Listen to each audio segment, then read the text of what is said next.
and welcome back to our podcast. I'm the Disturbed Southern Belle. And I'm the gentleman.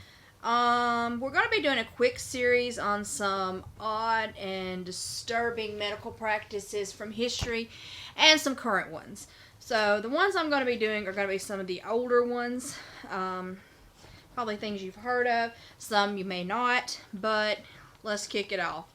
So the first thing we're going to be talking about that a lot of people have probably heard of, especially if you played games like, say, Red Dead Redemption, for example, is the old snake oil salesmen. Ah, yes. So, good old West Dickens. Yeah. So you probably saw some medicine on there that be said called something similar-ish to this, or if you've ever watched a Western, you've probably seen some guy standing out on the side of the road, saying, I fought the Indians, yada, yada, yada, some craziness. Well, that would be a snake oil salesman. So, while today a snake oil salesman is someone who knowingly sells fraudulent goods, the use of snake oil has real medicinal uses. It was extracted from the oil of Chinese water snakes, and it likely arrived in the United States sometime around the 1800s, with the influx of, Chinese workers that were building the Transcontinental Railroad. So, it's supposed to be rich in omega-3 acids, and it was used to reduce inflammation and treat arthritis and bursitis, and was rubbed on the workers' joints after a long day working on the railroad. So, you can imagine it was probably something really big there for a while, especially if it legitimately helped. Right. So, then enter Clark Stanley, who was known as the Rattlesnake King. So, he was originally a cowboy, and he claimed to have studied with a Hopi medicine man. Once again, I've been with the Indians, yada yada. And they were supposed to have told him, the medicine man was supposed to give him the recipe, so to speak, to this healing powers of snake oil. Ah, well, so, of course. Yeah, exactly. So he took his newfound knowledge on the road and performed a show-stopping act at the Chicago World's Fair in 1893, where he reached in a bag, grabbed a rattlesnake, cut it open, and squeezed it. Well, I mean... That is a show, isn't it? Yeah. So he labeled the extract snake oil, even though the FDA later confirmed that his products didn't contain any kind of snake oil, rattlesnake or otherwise. Ha! But that didn't stop other unscrupulous doctors and fraudulent salesmen who also started traveling the American West, peddling bottles of fake snake oil, giving the truly beneficial medical treatment a bad name. So initially they were getting it from these Chinese water snakes, and it was actually oil from their bodies or fats or whatever. I don't know exactly how they got it. It doesn't matter. It's the precise... And that did work, so people thought, what about if we used rattlesnake, or didn't even use snake, just said we were using snake? That's insane. And that is not... it is insane, but truly, how many times have we seen similar things happen today? Oh, one person selling times. something, somebody else is going to jump on the bandwagon and usually sell fraudulent things. But anyway, the Facebook medicine stuff there you is go. A good example of TikTok is another good one, where you're Yeah. always seeing these super cures that are pretty much the same thing. Everybody's got one, and they're all pretty much saying this isn't... Like magnesium is a big one right now. You'll see on TikTok, for example. And there's 15 probably different ones I've saw. You need this, you need that. And it's different ones, but it's pretty much supposed to be the same pill. But anyway, do they work? I have no clue. My guess is probably not, but, whatever. Yeah. So the next big one that was medicine that probably a lot of people have heard of, cocaine. Oh, yeah, absolutely. So, around the mid-1800s, scientists were able to isolate the active ingredient in the coca leaf, which later became known as cocaine. So, pharmaceutical companies love this new fast-acting and relatively inexpensive stimulant. Because back then, people weren't really using it for drugs, so, it didn't really cost that much. Coca-Cola being a good example of that. Yeah, there you go. So, people weren't really using it for what it later became, mainly used for, of course. They had never heard of it before, so they were just using it, because it kind of got them going. Which, of course, it does. That's what it's known for. Yeah. So, in 1884, an Austrian ophthalmologist, Karl Kohler, discovered that a few drops of cocaine solution put on a patient's cornea acted as a topical anesthetic. It made the eye immobile, and it desensitized it to pain and caused less bleeding at the site of an incision, making eye surgery much less risky. Which is actually pretty cool. Yeah, it is. I mean, that it actually had a, legitimate use at that time, because they really didn't have a lot to work with. Kind of reminds me of opium. Yeah. I mean, right. different things like that. Started out, it wasn't supposed to be what it turned into. Started out, it was supposed to be a good medical remedy. Right, morphine as well, but it got to where it was sold over the counter, and of course people got hooked on it because, that's what happens with some people. So, it made eye surgery less risky, like I said, and news of this discovery spread, and soon cocaine was being used in both eyes and sinus surgeries. And then they marketed it as a treatment for toothaches, depression, sinusitis, lethargy, alcoholism, and impotence. So, it was apparently a wonder drug at that point. Apparently. And it was soon being sold as a tonic, a lozenge, powder, and even used in cigarettes, which I never have heard that it was used in cigarettes. I never knew that either. I didn't know that until I was doing this. I've heard it being used in a lot of things, as he said, like Coca-Cola and different things, but I never heard of the cigarettes. But anyway, it even appeared in Sears robot catalogs, which used to be this huge thing people look forward to getting and looking through, because, you could get anything in there, and you got to imagine this is a time where you couldn't go to Walmart or Target or stores like that and buy a lot of stuff wherever you go shop. So like shoes and everything. It was like looking online, but you had this huge catalog, like going to Amazon. If they had everything that they had in this huge catalog, and it was thick. It had everything: shoes, guns, clothes, cocaine, apparently. Oh my gosh, it's kind of funny, but anyway. So popular home remedies such as Allen's cocaine tablets could be purchased for just 50 cents a box and offered relief for everything from hay fever, throat troubles, nervousness, headaches, and sleeplessness. Which I guess so, sleeplessness, because we already know it's a pretty powerful stimulant. In reality, the side effects of cocaine actually cause many of the ailments it claimed to cure, causing lack of sleep, eating problems, depression, and even hallucinations. You see, that's what we call beautiful irony. Yeah, for real, right? So, and of course, you didn't need a doctor's prescription to purchase it. Some states sold cocaine at bars, and it was famously the key ingredients in the soon-to-be, of course, as we said, Coca-Cola soft drink. By 1902, there were an estimated 200,000 cocaine addicts in the U.S. alone. Jeez. Now, that's a lot back then, because there wasn't that many people back in that time in the U.S., as opposed to what there are now. There was a lot of people, don't get me wrong, but 200,000 would have been a good chunk there. Absolutely. So then in 1914, the Harrison Narcotic Act outlawed the production, importation, and distribution of cocaine. So, yeah, another one that had some okay uses, like for the surgery side of it, but it was also too dangerous. It was too dangerous for mass production, because people, of course, if it was just something you could buy over the counter, it'd be like a Tylenol or something, it'd be too easily misused, abused, and all that. So, yeah, it was very dangerous. So, the next one is one that's absolutely crazy, and it's nuts to even think that this used to be something that happened, but here we go. Vibrators used to cure hysteria in women. And that sounds just about what you're thinking is exactly what I'm talking about. It is not. Of course. It's not any play on words. This is what happened back in these days. So we have the 19th century doctors to thank for the introduction of the vibrator, which was the first advertised as a cure for a catch-all female disease known as hysteria. Hysteria was believed to cause any number of maladies, including anxiety, irritability, sexual desire, which you definitely don't want, insomnia, faintness, and a bloated stomach. So there you go. Those hysterical women running around with bloated stomachs and horny. Jesus Christ. So almost every woman showed some symptoms, because why wouldn't you? Because, that's pretty across the board for most human beings at some point. Pretty much. Everybody's irritable sometimes. Everybody has trouble sleeping occasionally. Everybody gets anxious every once in a while. Whatever.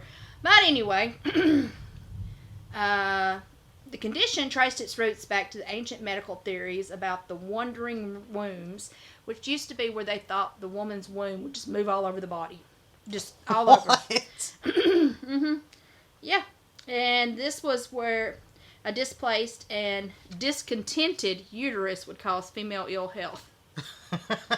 So that's how much they knew about anything back in those days. They literally thought the womb could go any part of the body, just all over. Because why not?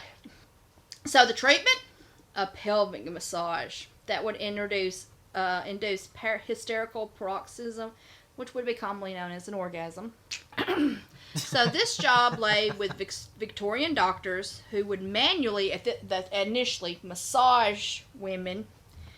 In an effort to spare the doctors all this work, though, so apparently people were just lining up for this massage of the pelvic area, we'll say. One ingenious practitioner named Dr. Joseph Mortimer Granville created a steam-powered electromechanical medical instrument. A steam-powered vibrator. Oh, jeez. And this device allowed women to give themselves home massages, allowing them to cure their wandering wombs. So that's where the vibrator came from. Did people just not self-pleasure back in those days? You know what? I do not know. Now, I guess not. Maybe in a lot of cases because it was, I don't know, it was really frowned upon. It was a little religious stuff. But yeah, I can't believe no one did. But anyway, yeah. So there we go. So stupid. I love it. So the next one we'll talk about, a lot of people probably heard of, is Fen-Phen, which was supposed to be this miracle weight loss pill. So today's weight loss industry is supposed to be like an estimated $60 billion business, and I don't doubt it. Absolutely it could possibly not. even be more, who knows. So a large portion of which is spent on diet pills, which I can see. Yeah. And while the first fat-busting pills went on the market around the late 1880s, no other pills have been quite the speedy rise and fall as the Fen-Phen did in the 1990s. So originally it was released in the market as two separate drugs, the appetite suppressant fenfluramine and the amphetamine phentermine, which was marketed as short-term diet aids, but it proved largely ineffective on their own. So in the late 1970s, however, the two products were combined by Dr. Michael Weintraub to create what would later become known as Fen-Phen, which is Fenphen. I was wondering about the spelling on that. So Weintraub, he conducted a single study with 121 patients over the course of 4 years. The patients were 2/3 of which were women, lost an average of 30 pounds, who seemingly had no side effects. But Weintraub's study didn't monitor the patients' hearts. So the new miracle drug was first introduced in the market in 1992, and people could not get enough of it.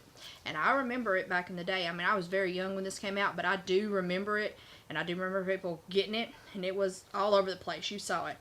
So some doctors were looking for a quick way to make cash. They operated Fen-Phen meals, where desperate patients looking to shed excess weight would pay anything for the pills. So soon, some 6 million Americans were using it. In April 1996, though, after a contentious debate, the FDA agreed to approve the drug pending a 1-year trial. So almost immediately, reports of grave side effects started pouring in. No. Yeah, I know. It's hard to believe. So that July, the Mayo Clinic said that 24 women taking the Fen-Phen drug had developed serious heart valve abnormalities, and hundreds or more cases were reported. And by September 1997, the FDA had officially pulled Fen-Phen. So in 1999, the American Home Products Corporation, the producers of Fen-Phen, agreed to pay a $3.75 billion settlement to those who were injured by taking the drug. And it was more than 50,000 liability lawsuits were filed in the years following its withdrawal from the market, and patients are still able to file injury claims.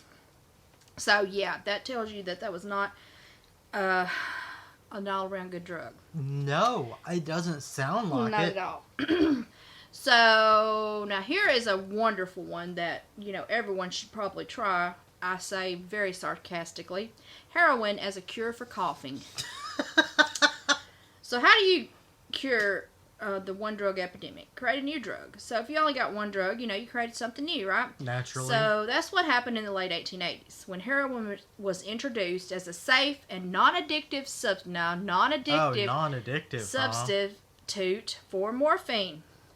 It was known as diamorphine, and it was created by an English chemical researcher named C.R. Adler Wright in the 1870s. But it wasn't until a chemist working for Bayer Pharmaceuticals discovered Wright's paper in 1895 that the drug came to market. So, finding it to be 5 times more effective and supposedly less addictive than morphine, Bayer began advertising a heroin-laced aspirin in 1898, which they marketed towards children. Oh. It's not funny, but it is when you think about how nuts that is when you think about heroin-laced aspirins that were marketed towards children that were suffering from sore throats, coughs, and colds. So it's like a cough medicine for That's kids. awful. Yeah. So some bottles depicted children eagerly reaching for the medicine while moms giving their sick kids heroin on a spoon. Doctors started to have an inkling that heroin may not be as non-addictive as it seemed when patient began coming back for bottle after bottle after bottle. No. And despite the pushback from physicians and negative stories about heroin side effects piling up, Bayer continued to market the product until 1913. 11 years later, the FDA banned heroin altogether. Jesus. So, yeah. Christ. Like I said, it's not funny, but it is only just because how crazy it is. Yeah. Okay, so the next one, now this is more like a medical procedure, and we probably all at least very much heard of it, lobotomies. Oh, yeah. So Walter Freeman thought he'd found a way to alleviate the pain and distress of the mentally and emotionally ill. Instead, he created one of history's most horrific medical treatments. Freeman developed his procedure, which became known as a prefrontal lobotomy, based on earlier research by Portuguese neurologist. So, early versions of Freeman's cure, we'll say that loosely, involved drilling holes in the top of his patient's skulls, and later involved into hammering an ice pick-like instrument through their eye sockets to sever the connection between the frontal lobes and the thalamus, which he believed to be the part of the brain that dealt with human emotion. So, yeah. Freeman soon teamed up with James Watts, and after practicing on cadavers, they performed their first procedure on a live patient in 1936, a woman who suffered from agitated depression and sleeplessness. So, yeah, let's lobotomize this person. Oh, yeah. It was deemed a success, but subsequent surgeries were not. Patients were often left in a vegetative state. I couldn't imagine why. No. Experienced relapses and regressed physically and emotionally. Couldn't imagine why that would happen either. As many as 15% died. Well, why? I mean, they're just hammering an ice pick into their head. I mean, why would they possibly die, right? No idea. Oh my God, it's so brutal when you think about it. And then one of the most infamous victims was Rosemary Kennedy, the sister of future President JFK, who was left incapacitated and spent the rest of her life needing full-time care. Freeman was as much a showman as he was a doctor, and he traveled 23 states to demonstrate his miracle cure. In all, he performed some almost 3,500 lobotomies, some on patients not yet in their teens. So that's awful. Very young kids, maybe 10, 11, 12. And despite the obvious risks and lack of concrete success rates, hospitals willingly let him continue, perhaps because lobotomized patients were considered easier to deal with. Oh, of course. So everything changed in 1967 when Freeman performed a lobotomy on one of his original patients, a housewife living in Berkeley, California. This time he severed a blood vessel, and Morrison died from a brain hemorrhage, finally putting an end to his haphazard brain hacking. That's awful. Yeah, it was. It was god awful. It was. It's just there was a lot of really brutal treatments back in the day. Now these were not even that historical as some that were even worse. So the next one we'll talk about is shock treatments to cure impotence. That sounds amazing. It does. I mean, I couldn't imagine why men wouldn't be lining up around the corner around this. So the medical profession has had various opinions on the causes and possible cures for impotence. The repressive Victorians honed in on a man's moral weakness as the cause for genital dysfunction. So, sure. Sure. And then by the 19th century, impotence was thought to be caused by either an excess of sex or masturbation, or too little of it. One or the other. You had to find a balance, you see. Of course. Couldn't do it too much, couldn't do it too little. But there you go. So, as surgeon Samuel W. Gross noted in his book, Practical Treatise of Impotence, Sterility, and Allied Disorders of the Male Sexual Organs, Masturbation, gonorrhea, sexual excesses, and constant excitement of the genital organs without gratification would lead to impotence. That constant, so just edging, basically. Just constant excitement of the genital organs. What? So you're just walking around with a hard on all the time, apparently. It's hilarious. So some doctors introduced galvanic baths or bathtubs that were filled with electrodes, which were supposed to restore sexual desire in just 6 sessions. It only took 6 sessions now. Oh, wow. Others took an even more localized approach where rods and currents running through them were placed inside the man's urethra. And the treatment would last for 5 to 8 minutes and would be repeated once or twice a week. No. And this was thought to be particularly helpful for those with significant atrophy to the genital area. Where a buck can be made off an insecure customer, then quack doctors and unsavory businessmen are sure to follow. And by the late 1800s, ads were running for electropathic belts or electric belts aimed at weak men. They claimed to help kidney pains, sciatic nerve issues, backaches, headaches, and nervous exhaustion. But the underlying message was that they would cure men's sexual problems. While today impotence is seen as a blend of physical and mental issues, the belief that electric shock therapy is a useful cure for impotence still persists. Studies coming out of Haifa, Israel, and San Francisco in 2009, and San Francisco, California in 2016, both claimed that there are merits to low energy shock wave therapy to cure erectile dysfunction. So yeah, there's that.